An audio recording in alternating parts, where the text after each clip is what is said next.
Hello बच्चों, last class में हम डिस्कशन कर रहे थे रेट के बारे में। दोबारा लिखता हूँ rate according to transition state theory. मैंने क्या लिखा था? कॉन्सेंट्रेशन ऑफ एक्टिवेटेड कॉम्प्लेक्स, ठीक है। और मल्टीप्लाई में क्या लिखा था? रेट या फिर डिकम्पोजिशन या रेट या फ्रीक्वेंसी ऑफ डिकम्पोजिशन या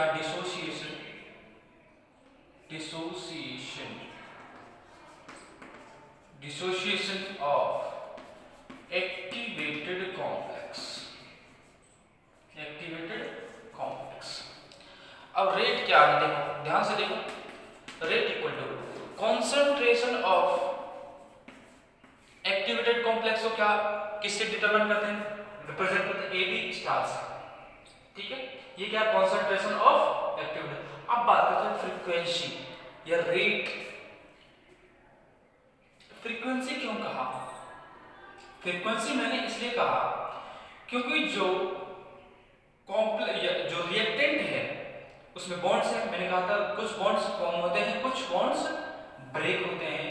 बॉन्ड्स की जो ब्रेकिंग है वो एनर्जी की वजह से होती है। और एनर्जी भी कौन सी? उस एनर्जी की वजह से वाइब्रेशंस होते हैं, यानी वाइब्रेशन एनर्जी होती है। किसमें? यानी बॉन्ड्स में वाइब्रेशनल एनर्जी होती है, जिसकी वजह से बॉन्ड्स में वाइब्रेशंस होते हैं। जब वाइब्रेशंस हाईएस्ट पीक पर पहुंचते हैं, यानी वाइब्रेशन धीमे हो रहे हैं, धीरे धीरे हो रहे हैं, तो बॉन्ड स्टिल है ना। जब वाइब्रेशन स्पीड से होते हैं, तेज होते हैं और ज्यादा होते हैं, तो वो बॉन्ड्स ब्रेक होते हैं, इसलिए कहा फ्रीक्वेंसी।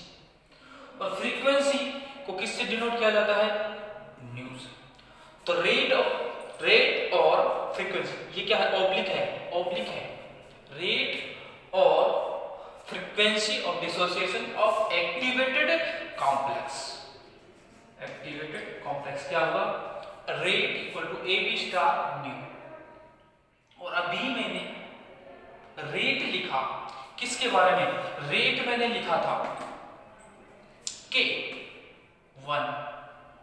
K1 या KB से भी डिनोट कर सकते हैं। KB किसकी कॉन्सेंट्रेशन? A की कॉन्सेंट्रेशन एंड B की कॉन्सेंट्रेशन। हमारी इक्वेशन क्या थी? A प्लस B गिविंग, यानी ये क्या है? इक्विलिब्रियम है किसके साथ? एक्टिवेटेड कॉम्प्लेक्स के साथ। और इसके बाद फॉर्मेशन होता है किसका? प्रोडक्ट AB का। यहां K1 है। अब आपको सर यहां रिएक्शन है दो स्टेट में होती है। मैंने कहा बेटा, जब रेट लॉ अप्लाई करते हैं, रेट लॉ ये नहीं जानता कि रिएक्शन कितने स्टेट में हुई, सिर्फ इसकी बात करता है कि रेट किस पर डिपेंड कर रहा है। तो रेट ऑफ रिएक्शन हमेशा किस पर डिपेंड करती है? कॉन्सेंट्रेशन ऑफ रिएक्टेंट पर। नोट ऑलवेज जीरो ऑर्डर में हम देख चुके हैं, नहीं करती, लेकिन हम कंसीडर कर रहे हैं कि रेट ऑफ रिएक्शन किस पे डिपेंड कर रही है? कॉन्सेंट्रेशन ऑफ रिएक्टेंट पे कर रही है। तो मैं सिर्फ किसकी कॉन्सेंट्रेशन मेजर करूंगा? रेट लॉ नहीं जानता कि एक्टिवेटेड कॉम्प्लेक्स फॉर्म होता है या नहीं होता। रेट लॉ को नहीं पता, सिर्फ मैकेनिज्म के बारे में कंसीडर नहीं करता रेट लॉ। सिर्फ जो रेट लॉ है वो कहता है जो रेट है, मैं यहां लिख रहा हूं, देखो ये क्या है? K1 AB, यानी जो यहां से यहां तक जो चेंज हुआ है उसके लिए रेट कांस्टेंट क्या है? K1 है, ठीक है। और किसकी कॉन्सेंट्रेशन? रिएक्टेंट की। A की कॉन्सेंट्रेशन, B की कॉन्सेंट्रेशन। अब मैंने कहा दोनों रेट क्या होंगे? इक्वल होंगे। और ये इक्वेशन नंबर क्या होगी? ये इक्वेशन नंबर 6 होगी, ये 7 होगी, या फिर इसे 6 7 जैसे भी दिया हो आपने। अकॉर्डिंग टू, यहां लिख लेना, according to rate law, according to rate law. Rate क्या होता है? रेट होता है K1AB बोथ ऑफ इक्वेशन यानी दोनों इक्वेशन को so both rates are same. यदि किसी एक पर्टिकुलर इक्वेशन रिएक्शन की बात हो रही है, दोनों के लिए रेट सेम होंगे, चाहे किसी भी तरीके से मेजर किए जाएं, तो ये दोनों क्या होंगे, सेम होंगे। तो मैं कहूंगा AB स्टार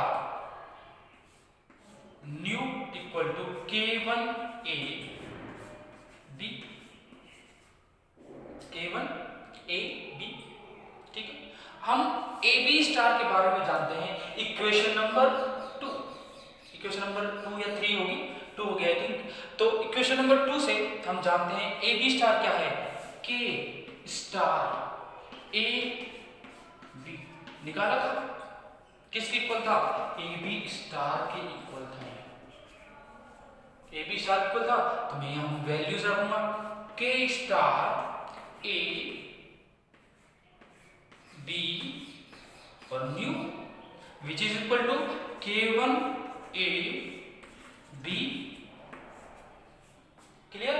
तो क्या था, K स्टार न्यू बच जाएगा, देखो ये कैंसिल आउट हो जाएंगे, ये कैंसिल आउट हो गए, तो मेरे पास क्या बचेगा, देखो यहां रिजल्ट बचेगा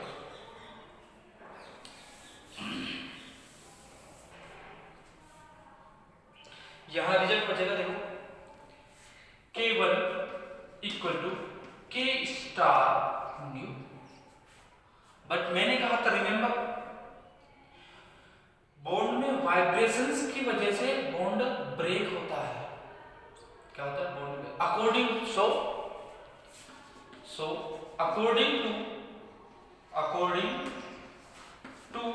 प्लांक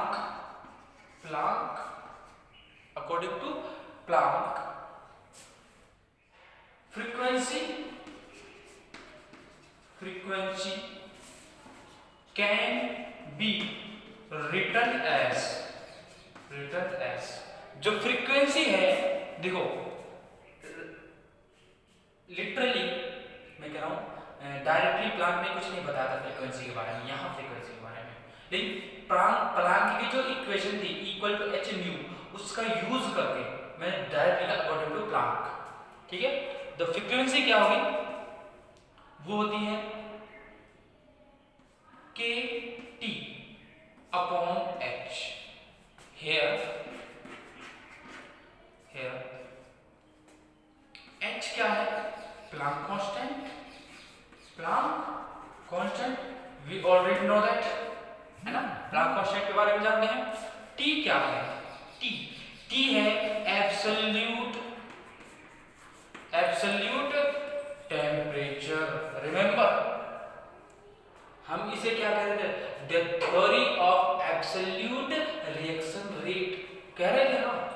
वो एब्सोल्यूट किसकी वजह से कह रहे थे, क्योंकि इसमें एब्सोल्यूट टेम्परेचर यूज हुआ है, और इस जो इक्वेशन फाइनल इक्वेशन आएगी उसकी हेल्प से वह इक्वेशन एवरी रिएक्शन के मैकेनिज्म के लिए रिएक्शन रेट को डिटरमाइन कर सकते हैं, यानी सभी रिएक्शंस के लिए एप्लीकेबल है। कोलिजन थ्योरी में जो लास्ट हमारा डेरिवेशन आया था वो सब के लिए एप्लीकेबल नहीं है। मैंने कहा था गैसेस स्टेट में जो रिएक्शंस होती है सिर्फ उनके लिए एप्लीकेबल है ना, तो ये सब के लिए एप्लीकेबल है, इसलिए एब्सोल्यूट इसलिए भी कहा।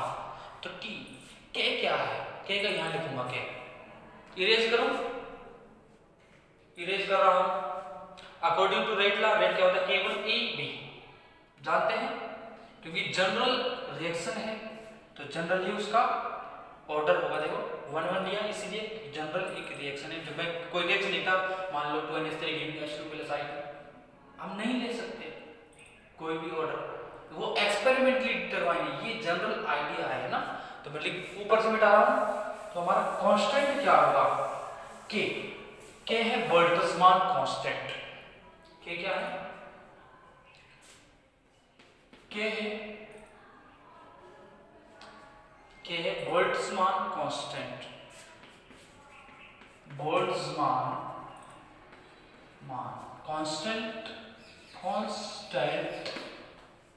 Clear, which is equal to K equal to क्या होता है, R अपॉन N होता है। यहां लिख सकते हो R अपॉन N होता है। और here n is Avogadro number. r क्या है? गैस कांस्टेंट है। क्लियर? बोल्ट्जमान कांस्टेंट किसके इक्वल होता है? Q equal to r upon n के इक्वल होता है। n क्या है? Avogadro number, r gas constant है। अब देखो इन वैल्यूज को जो भी है किस में रखूंगा? पहले न्यू में रखूं, ठीक है? तो न्यू हो जाएगा। सो न्यू यहां से इरेज कर रहा हूं मैं, यहां से इरेज कर रहा हूं, है ना? लिख लिया होगा, आई थिंक लिख लिया। क्या लिख लिया?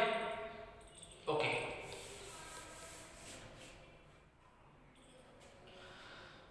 n is Avogadro number, r is gas constant, लिख सकते हैं लिखना चाहें। सो न्यू इक्वल टू, इसे इक्वेशन नंबर 7 या 8 नाम दे दे क्या? जो भी सीक्वेंस था वो नाम दे देना इसे। 8 हो गया, ठीक है ना? Equation number. तो सो न्यू इक्वल टू क्या हो जाए? देखो r t upon n h। Put the value of nu in equation 8। देखो सीक्वेंस चेक कर लेना, सीक्वेंस क्या है। यदि 8 है तो 8 7 8 जो भी है वो डाल लेना। Put the value of nu in equation 8। देखो k1 क्या आ गया?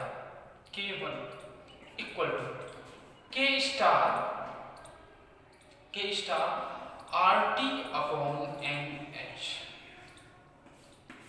ब्रैकेट में बंद कर लोगे और लिखोगे this equation is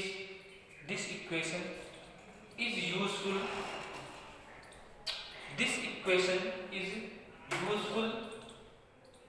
for determination of rate of reaction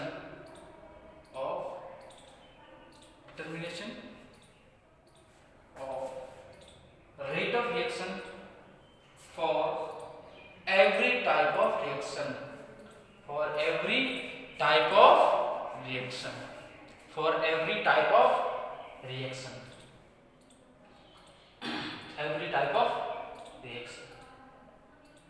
अब हम जानते हैं, अभी हमने थोड़ी देर पहले लिखा था के स्टार। याद करो इक्वेशन नंबर 5 6 होगी या 4 5 हो गया है ना? 5 क्या निकाली थी मैंने? 5 निकाली थी ना, इक्वेशन नंबर 5 याद करो जल्दी।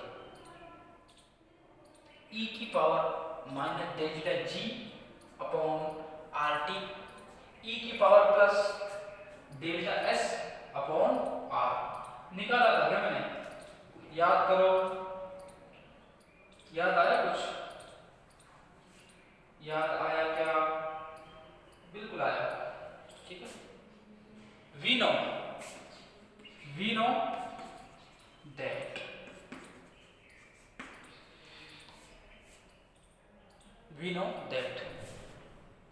k इक्वल टू, या फिर लिख लिया तो कोई बात नहीं, e की power minus delta g upon rt, है ना?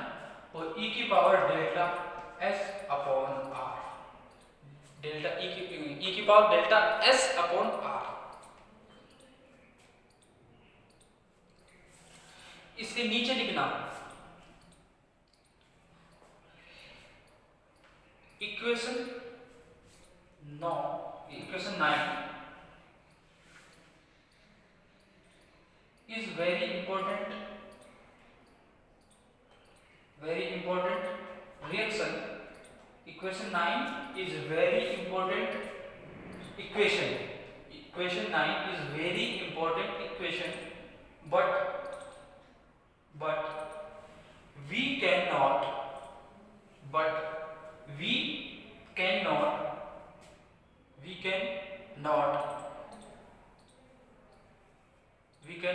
determine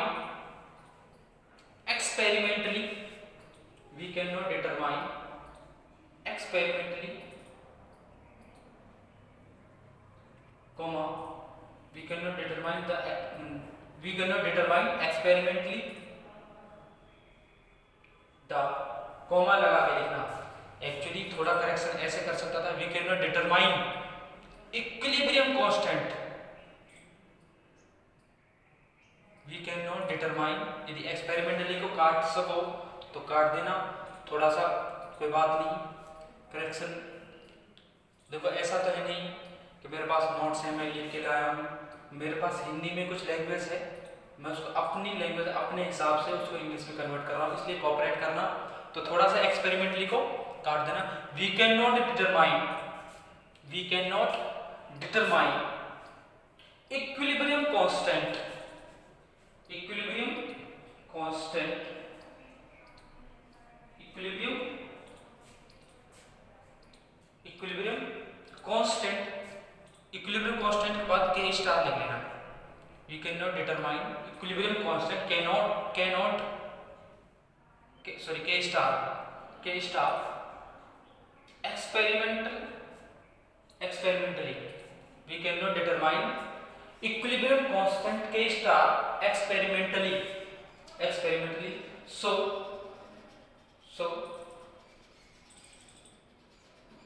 equation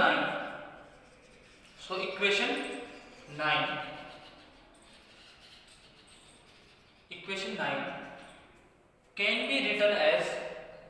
can be written as comma by using equation number 5, equation number 5 में देखो 5 से यहाँ के स्टार की वैल्यू लिख सकता हूँ। जब मैं के स्टार की वैल्यू लिखूंगा, देखो वेट ए मिनट, ओके हाँ एक मिनट, यहाँ से रेज कर रहा हूँ है ना।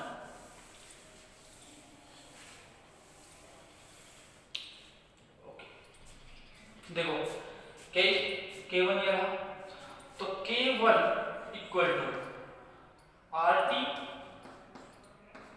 NH, K स्टार क्या है, K स्टार ये देखो e की power minus delta G upon RT, e की power delta S upon R।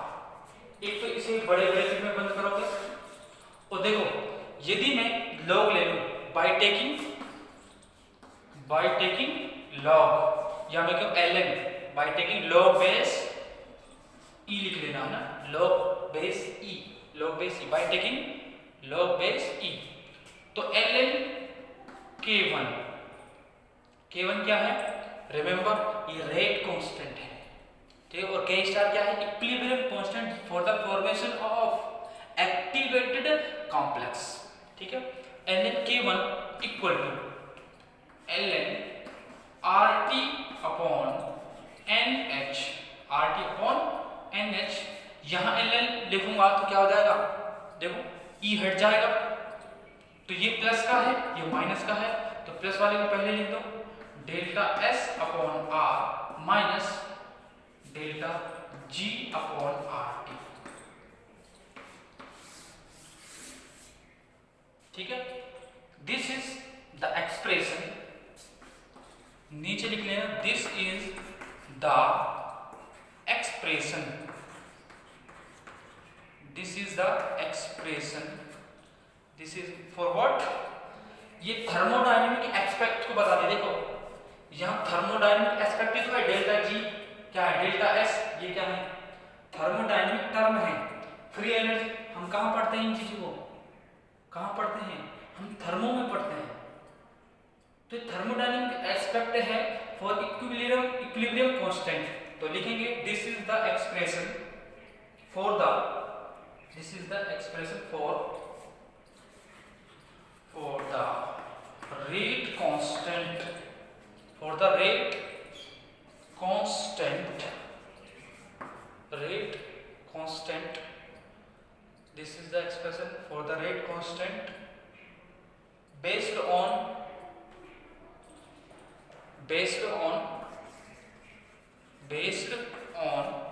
equilibrium constant based on equilibrium constant and thermodynamic aspect thermodynamic aspects. This is the expression for the rate constant based on equilibrium constant and thermodynamic aspects. Clear? Let me check चीजें cover हो रही हैं नहीं? Yes हो रही हैं. Okay, यह expression है ये वाला, जिसमें यानी एक्सप्रेशन फॉर रेट कांस्टेंट के एक्सप्रेशन है जो बेस्ड है इक्विलिब्रियम कांस्टेंट पर and thermodynamic aspect delta S है डेल्टा जी है. ये क्या है? थर्मोडायनामिक टर्म है. ऐसा नहीं केमिस्ट्री के अदर पार्ट्स में यूज नहीं होती, लेकिन मोस्ट ऑफ द टाइम हम इन्हें कहाँ देखते हैं? थर्मोडायनामिक्स में देखते हैं. तो thermodynamics meaning this is the expression for the rate constant based on equilibrium constant and thermodynamic aspects. Clear? इस तरीके से यूनिट कंप्लीट होती है. और 5 मिनट में लूंगा मैं पिछली 3 क्लासों को समराइज करूंगा कि हमने कोलिजन थ्योरी पढ़ी और कोलिजन थ्योरी का डेरिवेशन कैसे कैलकुलेट किया था, और जो लास्ट प्रीवियस लेक्चर था किसका?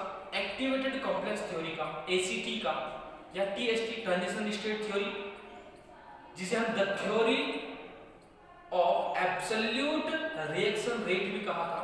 इसी थ्योरी को, किसको? टीएसटी को हम इक्विलिब्रियम थ्योरी भी बोलते हैं.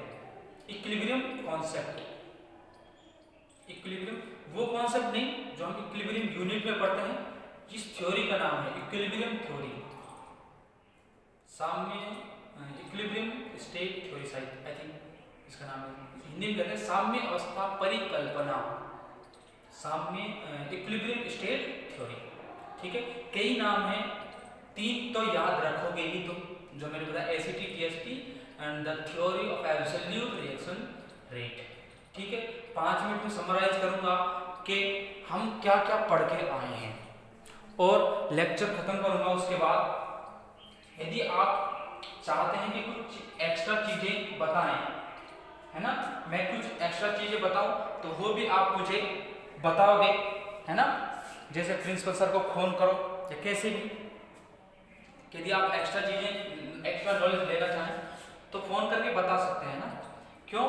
क्योंकि जो मेरा कॉन्सिडरेशन है, मेरा जो पॉइंट है कि मैं सारी चीजें कवर करवाता हूँ और in the perspective of university exam के अकॉर्डिंग पढ़ाता हूँ.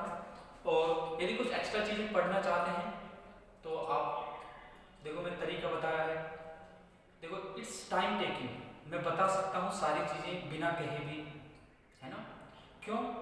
क्योंकि बिना कहे बताने से टाइम टेकिंग है चीजें. मैं अगेन कह रहा हूँ, टाइम टेकिंग है. तो हम टाइम वेस्ट करना नहीं चाहते. हमारा जो पॉइंट ऑफ व्यू होता है कि हम सिर्फ पॉइंट, ये लक्ष्य हमारा सिर्फ इतना होता है कि हम यूनिवर्सिटी एग्जाम में हम सारा का सारा कवर करके आए. यूनिवर्सिटी सिलेबस से बाहर कुछ नहीं, सिर्फ एक चीज जो हमारी जो छूटी है, सारी की सारी चीजें कवर करवाई है, वो था एवरेज लाइफ टाइम के बारे में. मैंने लाइफ टाइम के बारे में मैंने बात नहीं की. जो होता है टो के बारे में मैंने बात नहीं की थी. किसके लिए? फर्स्ट ऑर्डर के लिए, है ना. छोटा सा टॉपिक, छोटा है और टेंशन मत लेना. ये क्या है, किसी भी क्लास में या अगली यूनिट जब स्टार्ट करूंगा वहां शॉर्ट में बता दूंगा ये क्या होता है. वैसे तो 2 मिनट का टॉपिक है. ठीक है, मैं सारी चीजें कवर करवाता हूँ. ये लिख तो लिया होगा? अरे ऐसा तो नहीं लिखा नहीं है. तरीका वही है, वीडियो को पॉज करो और लिखो, दैट्स इट.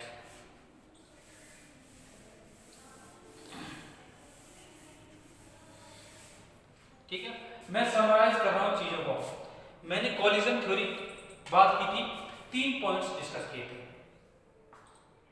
एक था कि टक्कर होना कंपलसरी है, कि टक्कर नहीं तो प्रोडक्ट फॉर्मेशन की कोई बात ही नहीं होगी. यदि टक्कर हो रही है, यानी कोलिजन हो रहा है, सबसे पहले कोलिजन होना जरूरी है. कोलिजन हो रहा है तो मॉलिक्यूल्स एक्टिवेटेड होने चाहिए, यानी यानी एक्टिवेशन ऑफ मॉलिक्यूल जरूरी है। तीसरी बात की जाती है वो होती है ओरिएंटेशन की, कि ओरिएंटेशन सही है तभी प्रोडक्ट का फॉर्मेशन होगा। किसका फॉर्मेशन होगा? प्रोडक्ट का फॉर्मेशन। और मैं लिखता हूं rate dP/dt equal to K which is equal to, क्योंकि मैं K क्यों लिखा?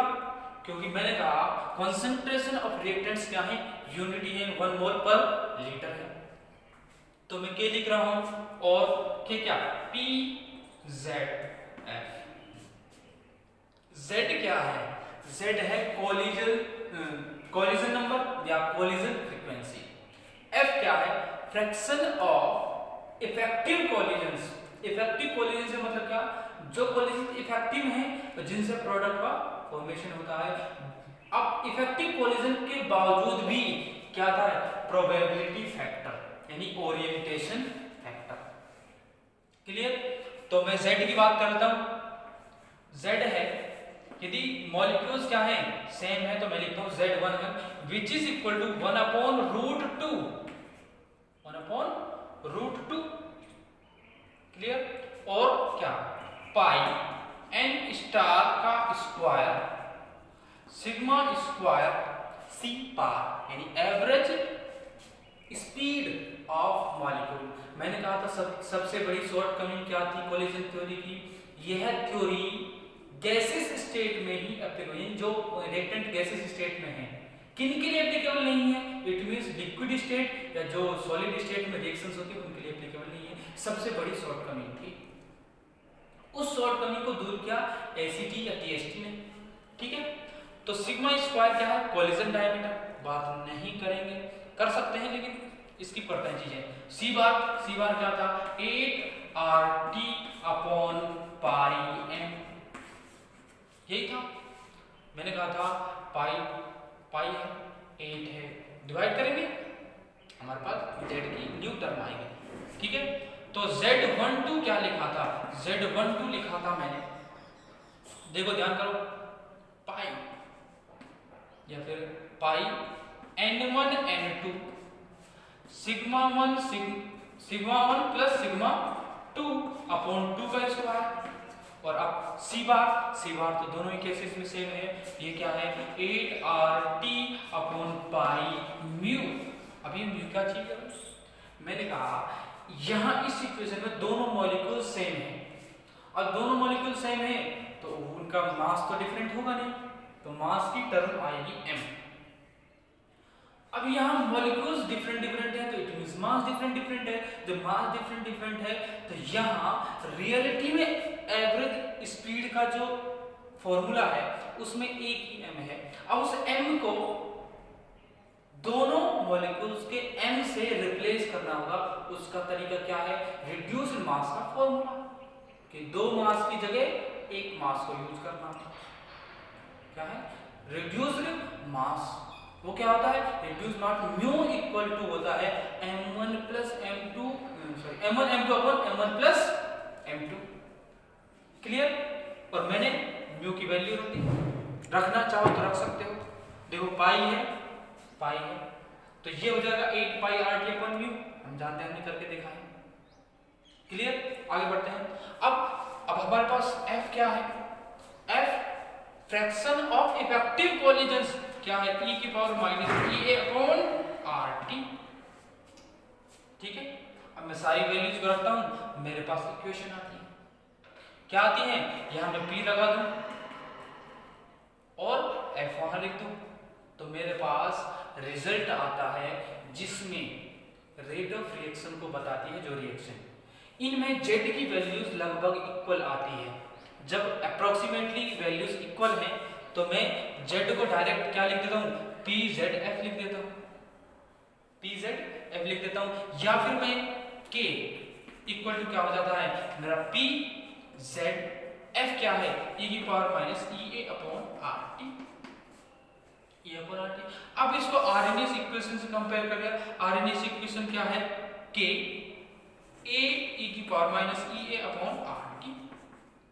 ए क्या है?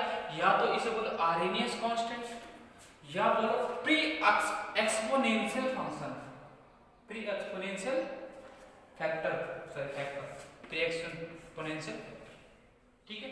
ये pz क्या है, a इक्वल टू pz हो जाए, ये दोनों क्या है, प्री एक्सपोनेंशियल फैक्टर है। यहाँ आर्हेनियस इक्वेशन को ऐसा अज्यूम किया जाता है कि टेम्परेचर इंडिपेंडेंट होता है, बट लेटर ये डिटरमाइन किया गया ये टेम्परेचर डिपेंडेंट होता है आर्हेनियस कांस्टेंट। लेकिन हम जनरली इतने लेवल पर, बीएससी लेवल पर हम ध्यान नहीं देते, और हम जनरली जो न्यूमेरिकल्स हैं वो सॉल्व करते हैं कि ये टेम्परेचर इंडिपेंडेंट है, ठीक है। उसके बाद हमने क्या डिस्कस किया, एसीटी। एसीटी को कैसे डिस्कस किया था, देखो इरेज करो।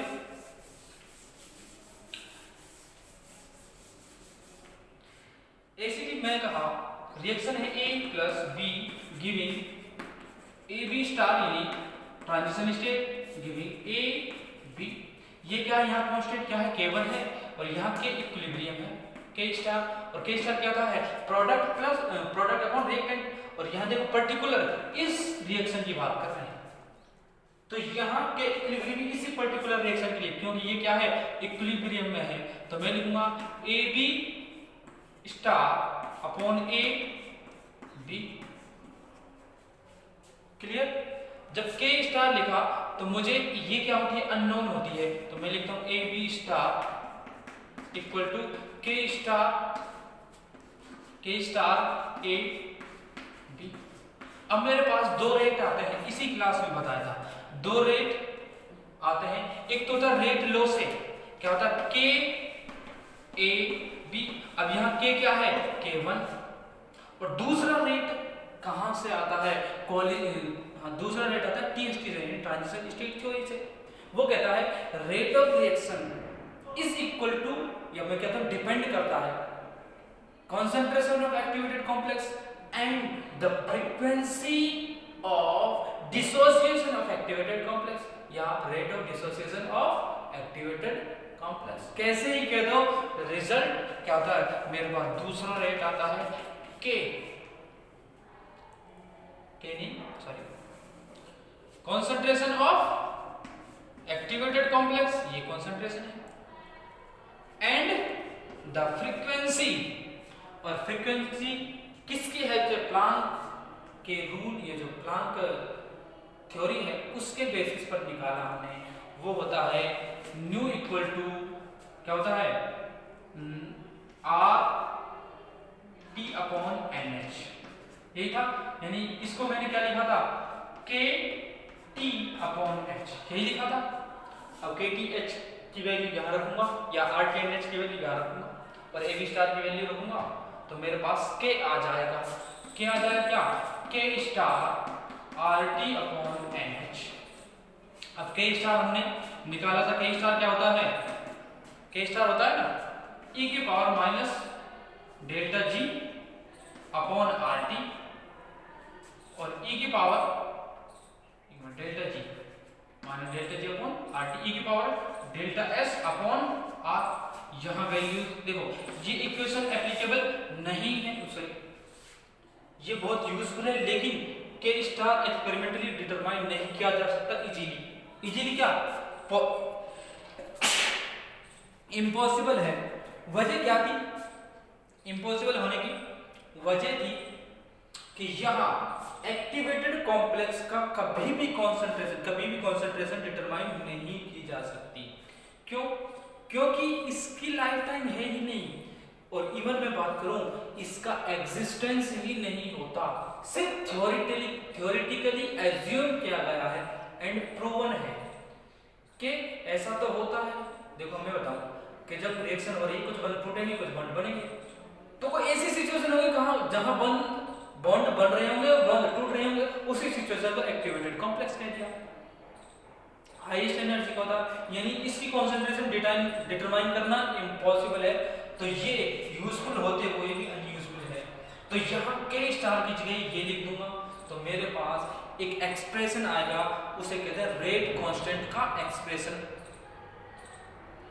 based on equilibrium constant and thermodynamics aspect. That's all for today. Okay. जब हम अगली क्लास में मिलेंगे तो एक न्यू यूनिट के साथ आएंगे, चाहे वो सॉलिड स्टेट हो या गैसियस स्टेट हो या लिक्विड स्टेट हो। कोलोइडल स्टेट लास्ट में पढ़ेंगे। तो नेक्स्ट क्लास में मिलते हैं। एक छोटी सी चीज है, वो तो कहीं भी बता दूंगा मैं, छोटी सी बात ऐड कर लेना वो। ठीक है, मिलते हैं नेक्स्ट क्लास में।